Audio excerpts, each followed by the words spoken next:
अस्सलाम वालेकुम दोस्तों, मेरा नाम है हसीब शफकत और आप देख रहे हैं हंसी टीवी। तो खबर कुछ यूँ है कि कल हम टीवी का अवार्ड शो हुआ जो कि सन 2013 से हर साल बेस्ट ड्रामाज और बेस्ट रोल्स के लिए हम टीवी ऑर्गेनाइज करवाता आ रहा है। हर साल हमें इसके अंदर कुछ ना कुछ ग्रोथ और बेहतरी देखने को मिलती है और वो बेहतरी होती है बेहयाई और बेशर्मी के अंदर। लेकिन इस साल तो लगता है कि इन्होंने सोच रखा था कि कोई कसर नहीं छोड़नी, इसीलिए हमें फैशन के नाम पर ईद कुर्बान के बकरे भी नजर आए और ये डैफी डक भी। ये सब कुछ देखकर पहले तो मेरा दिल बहुत दुखा और उसके बाद मुझे यकीन हो गया कि इमरान खान बिल्कुल ठीक थे जब उन्होंने कहा कि हमारी पाकिस्तानी सोसाइटी मगरबी कल्चर से मुतासरा एक गुलाम सोसाइटी है या एहसास कमतरी का शिकार है जो अपने आप को और अपने कल्चर को इनसे कमतर समझती है। इसीलिए कोशिश करती है कि पहनावे से लेकर खाने तक और खाने से लेकर सोने तक हर चीज के अंदर मगरबी ट्रेंड को फॉलो करे, इन्हीं के नक्शे कदम पर चले। लेकिन इन सब मगरबी लोगों को हकूक चाहिए रियासत मदीना वाले, और वो हकूक जो कि औरत को अल्लाह ताला की तरफ से मिले। इमरान खान का यह भी कहना था कि मर्द कोई रोबोट नहीं है और इस तरह के सेक्सुअली फ्रस्ट्रेटेड माशरे के अंदर इस तरह के तड़कते भड़कते लिबास पहनना कि मर्द इनकी तरफ अट्रैक्टिव हो, तो जाहिर है कि इस तरह की चीजों से माशरे के अंदर बेहयाई और ज्यादती जैसे जराइम फैलते हैं। और इमरान खान की सिर्फ इसी बात पर लिबरल आंटियों की चीखें आसमान तक सुनाई दी। लेकिन बात सिर्फ इन सो कॉल्ड एक्ट्रेस या कार्टून्स की नहीं है, बल्कि अगर आप एक बार टिकटॉक या दूसरी सोशल मीडिया एप्लीकेशंस को खोलकर जरा गौर करें तो आपको पता चलेगा कि जैसे ही कोई लड़की मशहूर होती है, लोग इसे थोड़ा बहुत जानने लगते हैं, तो वो अपना कल्चर छोड़कर और अपना लिबास बदलकर जीन्स, टाइट्स और वेस्टर्न ड्रेसेस के अंदर घूमती लड़कों के साथ नजर आती है। इसकी सोच कुछ इस तरह से हो जाती है कि इन मगरबी कल्चर के ड्रेसेस पहनकर और लड़कों के साथ घूमकर खुद को ओपन माइंडेड सोच का दिखाकर इसका स्टेटस बढ़ जाएगा। यूं कपड़े कम करके मगरबी लिबास पहनने से लोग इसकी इज्जत ज्यादा करने लगेंगे। यह एहसास कमतरी नहीं तो और क्या है। जब हम अपने कल्चर की खुद इज्जत नहीं करते तो बाहर के लोग भला क्यों करने वाले हैं। लेकिन अफसोस कि वो हमारे कल्चर की इज्जत फिर भी इस तरह से करते हैं कि जब भी वो पाकिस्तान के अंदर आते हैं तो पाकिस्तानी ड्रेसेस के अंदर यानी शलवार कमीज के अंदर नजर आते हैं। कितने शर्म की बात है। एक सोचे समझे तरीके से बेहयाई का तूफान हमारी नौजवान नस्ल के अंदर इंजेक्ट किया गया है, और वो भी आहिस्ता आहिस्ता। फिर चाहे वो बेहयाई ड्रामों की सूरत में हो, इश्तिहारात की सूरत में या मॉर्निंग शोज की सूरत में, जिन्होंने नाच नाच कर हमारी माँ बहनों की सोच को बदल कर आज हमारी नौजवान नस्ल को इस मकाम पर लाकर खड़ा कर दिया है कि ये सब कुछ देख कर भी ये सब कुछ उनके लिए नॉर्मल हो गया है। मैं तो हैरान हूँ कि इनके घर वालों को और फैमिली मेंबर्स को भी फर्क नहीं पड़ता कि हमारी बेटी इस तरह का नीम भरना लिबास पहनकर पूरी दुनिया के सामने इस तरह से जा रही है। लेकिन आटे में नमक के बराबर कुछ पाकिस्तानी ऐसे भी हैं जो कि मगरिब के अंदर अपना कल्चर लेकर जाते हैं, जबकि पाकिस्तान के अंदर रहते हुए ये वानाबी एक्ट्रेसेस तमाम मगरबी कल्चर को फॉलो करती हैं, बिना इस बात की परवाह किए कि हमारा दीन, हमारा कल्चर, हमारी रिवायत हमें क्या सिखाती हैं। याद रखें कि इस तरह की औरत 4 मर्दों को क़यामत के दिन अपने साथ जहन्नुम में लेकर जाएगी। एक बाप, बेटा, खामन और भाई, क्योंकि वो हक रखने के बावजूद उस लड़की को इस बेहयाई से रोकते नहीं हैं। अल्लाह के रसूल सल्लल्लाहु अलैहि वसल्लम ने फरमाया था कि क़यामत से पहले औरतें इस तरह के नीम बरना लिबास पहनेंगी जिन्हें पहनकर वो फिर भी बरना होंगी। खुशबू लगाकर और अपनी मस्ती के अंदर झूमकर वो मर्दों को अपनी जानिब रागिब करती होंगी, और याद रखना कि ऐसी औरतें जन्नत की खुशबू से भी महरूम रहेंगी। ये सब उन मगरबी लोगों का कल्चर है जिनके लिए औरत की हैसियत सिर्फ एक टिश्यू पेपर के बराबर है। ये हमारा कल्चर तो नहीं है। हमारा दीन और हमारा कल्चर तो सबसे पहले मर्दों को कहता है कि अपनी निगाहें नीची रखो, और इसके बाद औरतों को हुक्म देता है कि चादर से खुद को ढांप लो, घर के अंदर ठहरी रहो और गैर जरूरी ना तो किसी मर्द से गुफ्तगू करो और ना ही 4 दीवारी से बाहर जाओ।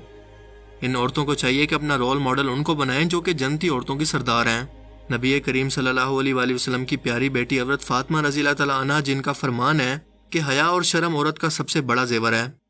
लेकिन अफसोस कि हमारे यहाँ जिसके पास भी कुछ पैसा या दौलत आती है वो सबसे पहले बुर्का या लिबास उतार कर फेंक देता है। इन्हें शैतान ने वसवसे के अंदर डालकर ये सिखाना शुरू कर दिया है कि दुनिया में सभी लोग कर रहे हैं, अगर तुम कर लोगे तो यार क्या फर्क पड़ेगा। वैसे भी तो क़यामत के रोज नबी करीम सल्लल्लाहु अलैहि वसल्लम की सिफारिश के बाद हम लोग बख्शे जाएंगे।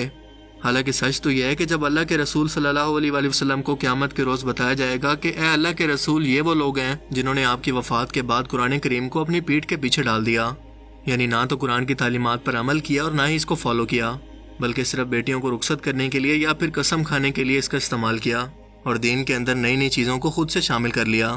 तो अल्लाह के रसूल सल्लल्लाहु अलैहि वसल्लम फरमाएंगे कि दूर कर दो इनको मेरी नज़रों से।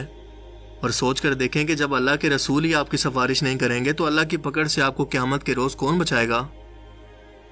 लिबरल NGOs और लिबरल तबका दिन रात मेरा जिस्म मेरी मर्जी के नारों के जरिए हमारी नौजवान नस्ल को धोखे में डाले हुए है, और जब इसके नताइज आना शुरू होते हैं तो तब तक बहुत देर हो चुकी होती है।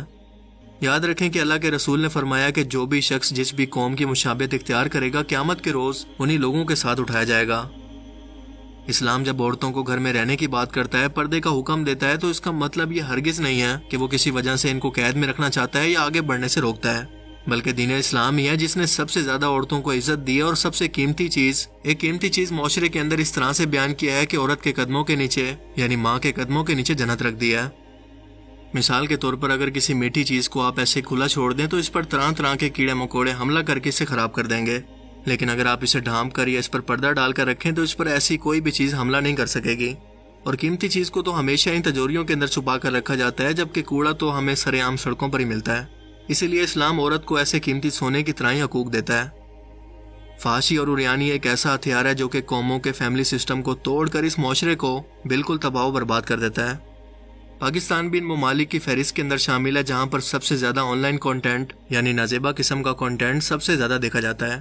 اور پھر اسی طرح کے سیکشولی فرسٹریٹڈ معاشرے کے اندر اس طرح کے تڑکتے بھڑکتے نیم برہنہ لباس، گرل فرینڈ بوائے فرینڈ کا کلچر کیا زیادتی، بچوں کے ساتھ زیادتی اور بے حیائی کے واقعات کو نہیں بڑھائے گا؟ یقیناً بڑھائے گا۔ سلطان صلاح الدین ایوبی کی فوج کو تباہ کرنے کے لیے جب ان کی فوج کے اندر لڑکیوں کو اور فحاشی کو داخل کرنے کی کوشش کی گئی تو آپ نے اس وقت تاریخی الفاظ کہے کہ اگر کسی معاشرے کو یا قوم کو تباہ کرنا ہو تو اس میں فحاشی کا زہر پھیلا دو، کیونکہ ایسی قوم کو پیدا کرنے والی مائیں بھی ناچنے والی ہوں گی، اور ظاہر ہے کہ سارا دن ٹک ٹاک پر ناچ کر مجرا کرنے والی عورتیں اپنے بچوں کی تربیت بھی ایسے ہی کریں گی، اور اسی طرح سے معاشرے تباہ ہوتے ہیں۔ کیا یہ اسلامک ریپبلک آف پاکستان کا کلچر ہے؟ کیا یہ وہ کلچر ہے یا دین ہے جس کو ہم غیر مسلموں کے سامنے پیش کر سکتے ہیں تاکہ وہ اس سے انسپائر ہوں؟ شرم کا مقام ہے ہم سب کے لیے۔ سب دیکھ کر ایسا لگتا ہے کہ ہماری قوم جیسے تڑپ رہی ہے کپڑے اتارنے کے لیے۔ اس کی فرسٹریشن کا اندازہ اس بات سے لگا لیں کہ یوٹیوب، نیٹ فلکس اور ٹک ٹاک ہر جگہ پر آپ کو ٹرینڈنگ کے اندر اس طرح کی سیکشول ویڈیوز ہی ملیں گی، اور ظاہر ہے کہ یہ ٹرینڈنگ کے اندر بلا وجہ نہیں آتی، بلکہ اس وجہ سے آتی ہیں کہ سب سے زیادہ لوگ انہی سیکشول چیزوں کے بارے میں سرچ کر رہے ہیں یا ان کو دیکھ رہے ہیں۔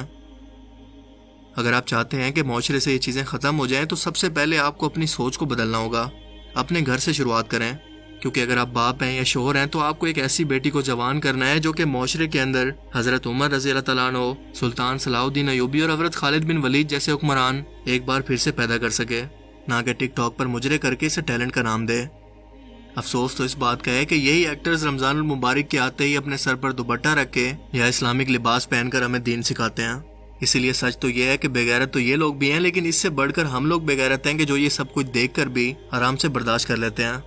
جہاد کا سب سے چھوٹا درجہ یہ ہے کہ اگر آپ ہاتھ سے، زبان سے اور قلم سے کسی ظلم کو یا غلط ہوتا دیکھ کر اسے نہیں روک سکتے تو کم سے کم اسے دل میں تو برا جانیں، اور یہ سب دیکھنے کے بعد خود کو تسلی نہ دیں۔ سب سے پہلے آج سے خود کو بدلنے کی کوشش کریں، ان سب ایکٹرز کا بائیکاٹ کریں، اور آہستہ آہستہ آپ کو اس کے اثرات یا بدلاؤ معاشرے کے اندر نظر بھی آنے لگیں گے۔ اگر آپ میری بات سے ایگری کرتے ہیں تو اس ویڈیو کو لائک کریں اور اویئرنیس کے طور پر اپنے دوستوں کے ساتھ بھی ضرور شیئر کریں۔ اب میں ملوں گا آپ سے ایک ایسی ہی نئی انٹرسٹنگ ویڈیو میں، تب تک کے لیے اپنا بہت سا خیال رکھیے گا۔ Thanks for watching this video. اللہ حافظ۔